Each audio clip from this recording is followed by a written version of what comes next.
आखिरकार वो घड़ी आ चुका है, जीते जी स्वर्ग की यात्रा में निकलने का, केदारनाथ की यात्रा में। केदारनाथ हमारे लिए स्वर्ग ही है, पर यहाँ पहुँचना क्या इतना आसान होगा, या फिर जीवन की सबसे बड़ी भूल होने जा रही है हमारे लिए। पंच केदार और 12 ज्योतिर्लिंगों में से प्रमुख है केदारनाथ। भारत के जितने भी कठिन एवं दुर्गम तीर्थ यात्रा है, केदारनाथ उनमें से एक है। हम यानी देव फ्रॉम कैलकाटा फैमिली कोलकाता से उत्तराखंड के इस 4 धाम रोड ट्रिप सीरीज पर निकल चुके हैं और इन 4 धाम के तीसरे महत्वपूर्ण धाम केदारनाथ धाम के लिए आज हमारी यात्रा शुरू होगी। 4 धाम के सीरीज में सबसे कठिन यात्रा आज की ही होने वाली है। वैसे तो आप ये यात्रा घोड़े, पौनी, डोली या फिर पिट्ठू से भी कर सकते हैं, लेकिन इन सब से अच्छी टाइम बचाने के लिए हेलीकॉप्टर यात्रा भी कर सकते हैं। पर हमने इस यात्रा के लिए सबसे कठिन पैदल यात्रा को ही चुना था। लेकिन 22 किलोमीटर की लंबी इस दुर्गम यात्रा को पैदल कंप्लीट करने की डिसीजन हमें इतनी भारी पड़ने वाली थी जिसका कोई अंदाजा नहीं था। और अभी अभी ऊपर से पैकिंग करके एक डेड बॉडी नीचे ले जाया जा रहा था।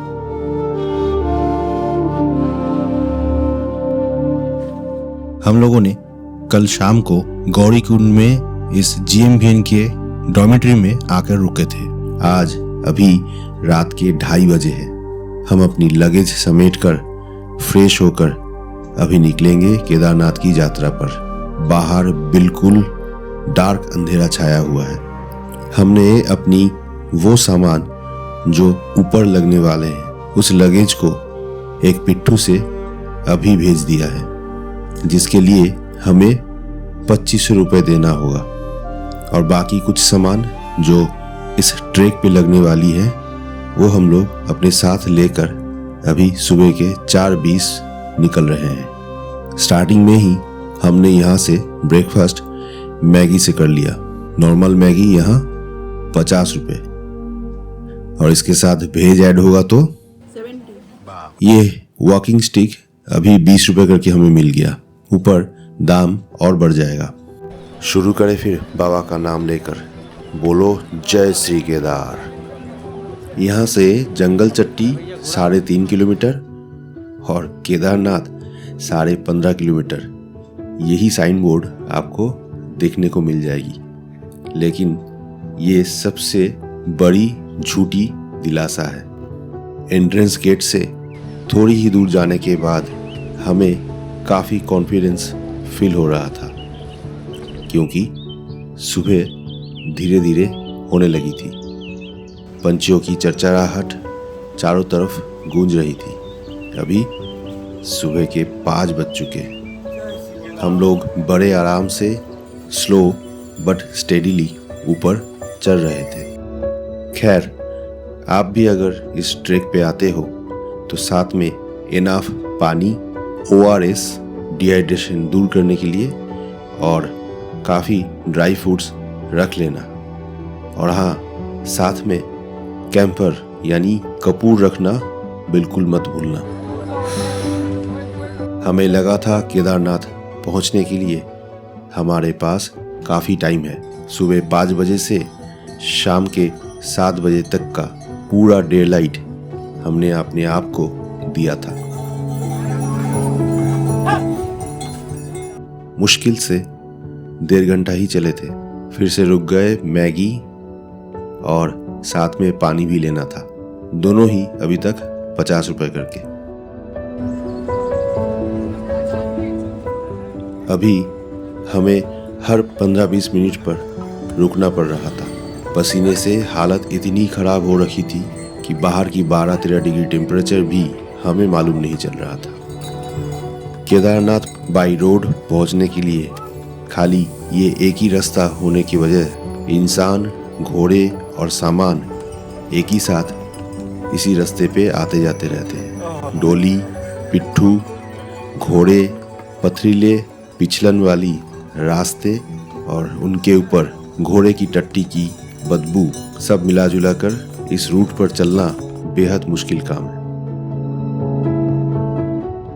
चिरवासा पहुंच चुके हैं और ये भैरवनाथ मंदिर, जिसका दर्शन करके आगे बढ़ने लगे। रास्तों में ऐसे छोटे छोटे झरने बहुत सारे दिखने लगे थे, ऊपर शायद और ज़्यादा मिलेगी। ये रास्ता ऑल टाइम खड़ी चढ़ाई वाली है।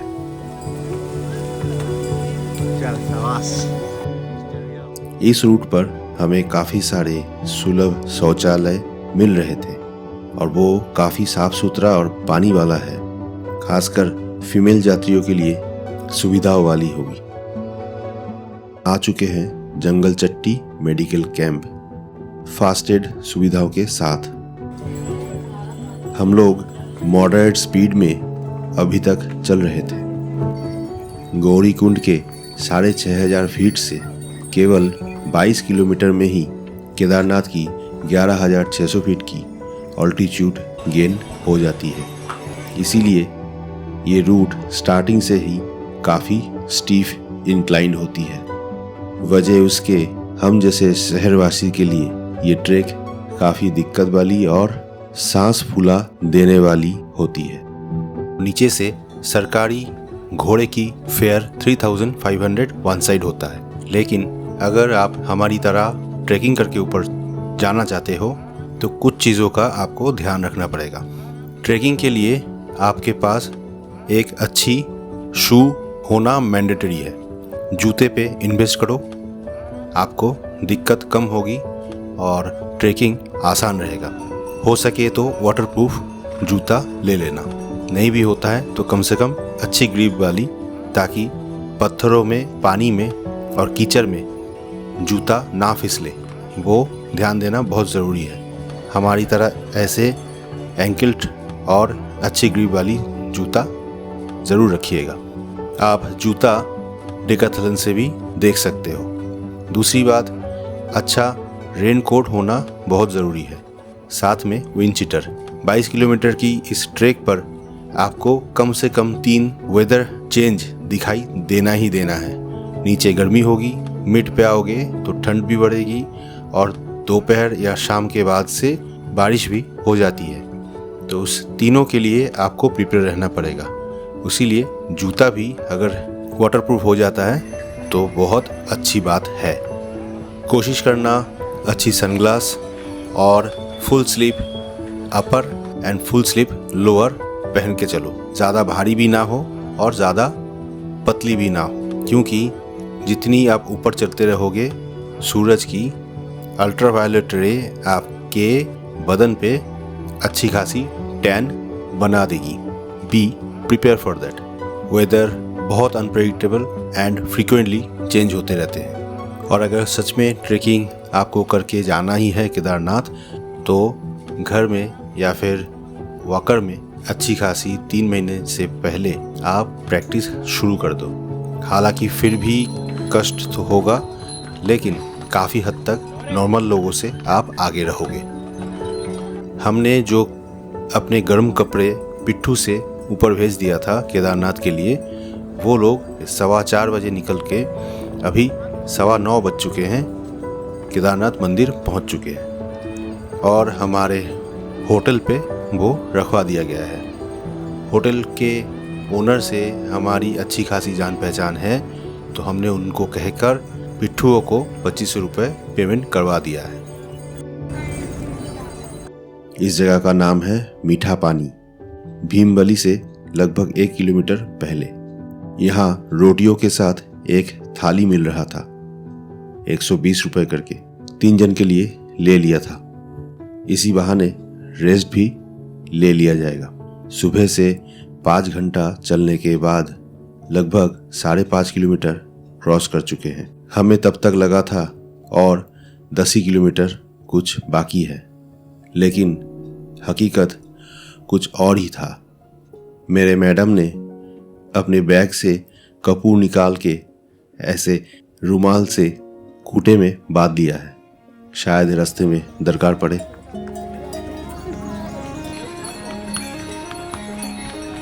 कहाँ जा रहे हैं?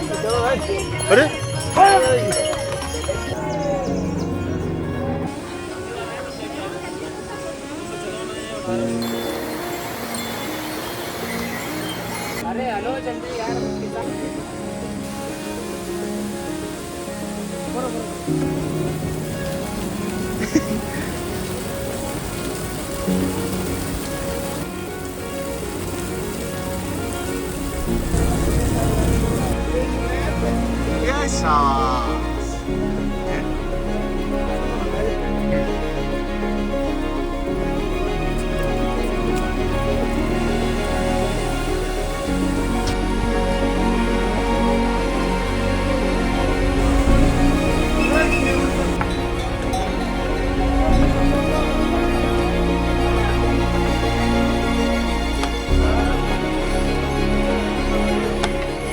हम लोग जस्ट पहुंच गए हैं भीमबली, और यहाँ बाएं तरफ इमरजेंसी हेलीपैड ग्राउंड भी बना हुआ है।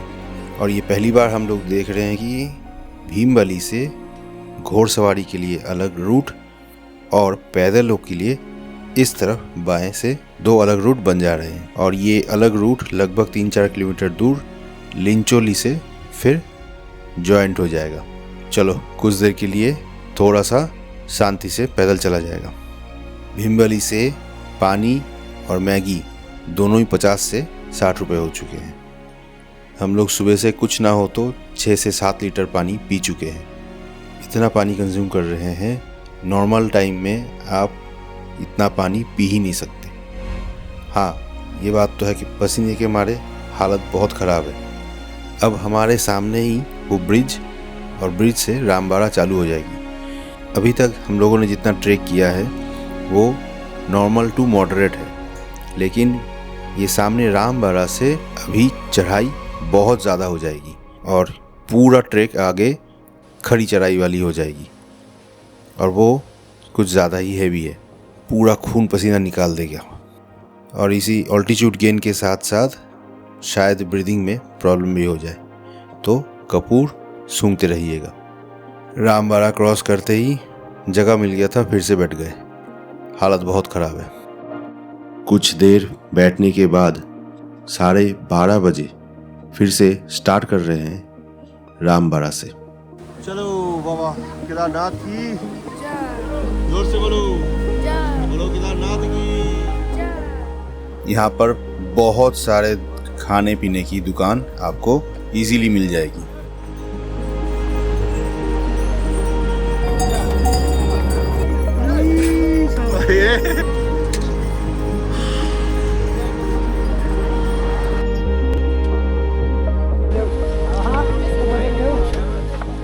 अभी भीमबली से हम लोग छोटी लिंचोली तक आ चुके हैं। भीमबली से लिंचोली लगभग 3-4 किलोमीटर का फासला है।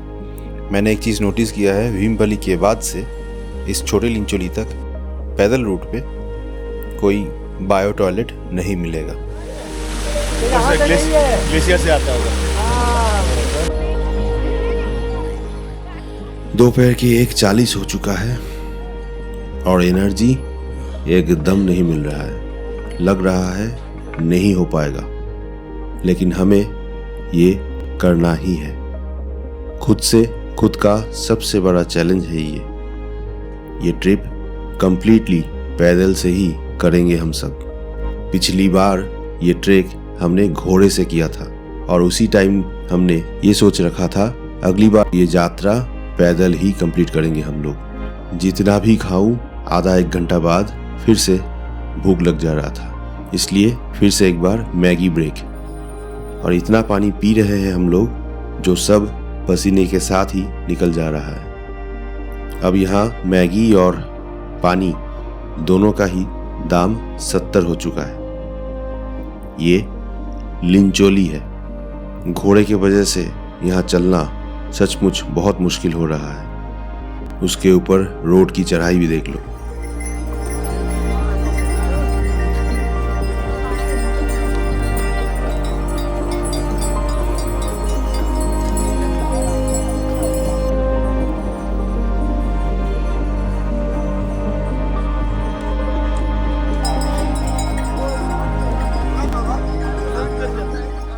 3:20 हो चुका है। काफ़ी ऊपर आ चुके हैं हम लोग और वो सामने टेंट बना हुआ दिख रहा होगा।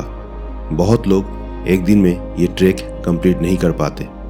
उन लोगों के लिए यहीं से रुक जाने का प्रबंध है। हमारी हालत बहुत ख़राब है। 3 कदम भी नहीं चल पा रहे थे और सांस इतनी फूल रही थी कि बात भी नहीं किया जा रहा था। और ये पहला ग्लेशियर है जो एकदम हमारे आंखों के सामने, जिसे हम हाथ से खेल पा रहे हैं, बड़ी लिंचोली से जस्ट पहले।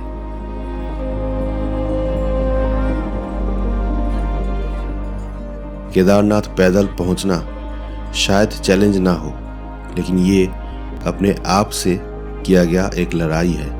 अपनी मन की और शरीर की लड़ाई है ये। अपनी स्टेमिना और मेंटल स्ट्रेंथ की भी टेस्टिंग है ये।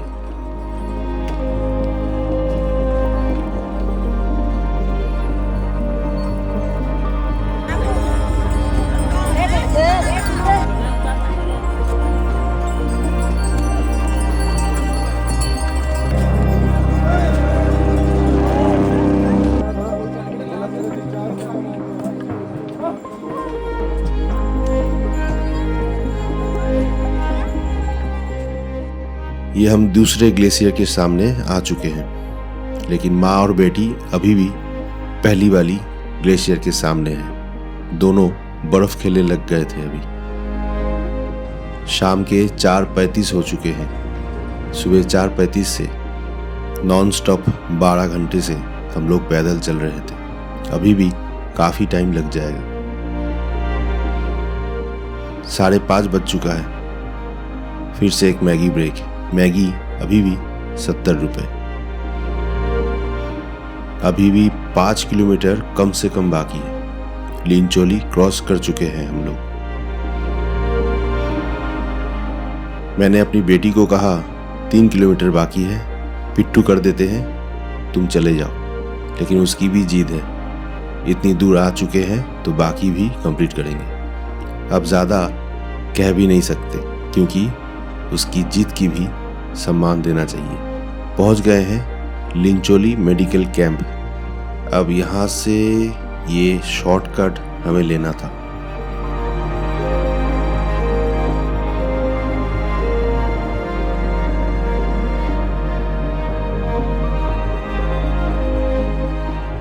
ये शॉर्टकट भी हमें काफ़ी भारी पड़ रहा था। किसी तरह अपने आप को लगभग घसीटते हुए ऊपर चढ़ रहे थे।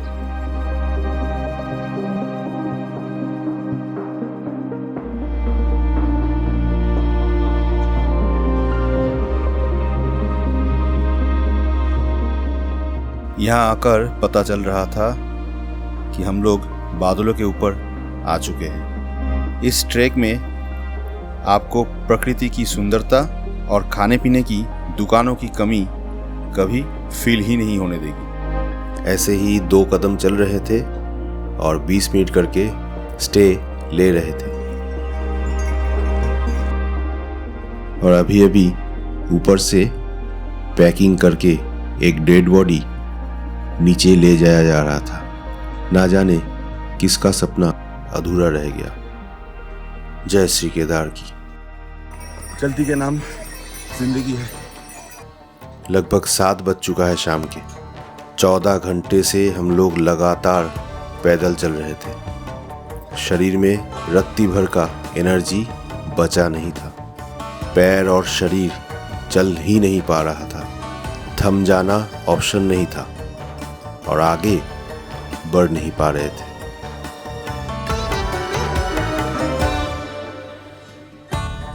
ये ट्रैक आपको कष्ट तो देगी, लेकिन नेचर की रॉ ब्यूटी आपको वो कष्ट भुला भी देगी।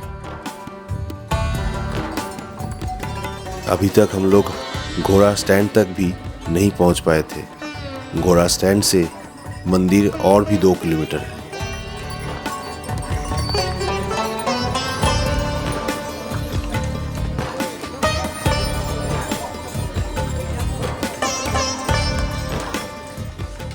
शाम के 8:40 हो चुके हैं और इतनी फॉग छाई हुई है कि 1 मीटर दूर भी कुछ दिखाई नहीं दे रहा था। और यहीं से सबसे बड़ी स्कैम चालू हो चुकी थी। हर 3 किलोमीटर में नया बोर्ड आ रहा था, मंदिर और 3.5 किलोमीटर बोल के। हम लोगों का दिमाग खराब हो रहा था और शरीर भी जवाब देने लग गई थी। रात के 10 बज चुके हैं। हमने हमारी बेटी को जबरदस्ती पिट्ठू से भेज दिया। अभी भी मंदिर 1 किलोमीटर के ऊपर जाना पड़ेगा और एक कदम भी नहीं बढ़ा पा रहे थे। पर कहते हैं ना, जब तक आप खुद मन से ना हार जाओ तो आपको हराने वाला दुनिया में कोई नहीं है। शायद इसी मनोबल के चलते बाबा का नाम जोर से पुकार के किसी तरह घसीटते हुए अपने आप को हम दोनों लेकर चल रहे थे। मन की शक्ति जब सचमुच में एकदम खत्म हो जाती है, बाबा महाकाल शायद तभी हमारे ज़िंदगी में और आँखों के सामने प्रकट होते हैं। फाइनली बाबा का मंदिर देखकर हमें पुनर्जीवन मिला। रात के 11:15 हो चुका है। किसी तरह घसीटते हुए हम लोग होटल पहुंच चुके थे, लेकिन बात करने की रत्ती भर शक्ति नहीं बची थी। उम्मीद है आपने भी हमारे साथ इस जर्नी को कंप्लीट किया है। आज की इस कठिन यात्रा को यहीं ख़त्म करते हैं। मिलते हैं अगले एपिसोड में केदारनाथ की दर्शन और बाकी सारे टूर डिटेल्स के साथ। तब तक के लिए जय श्री केदार।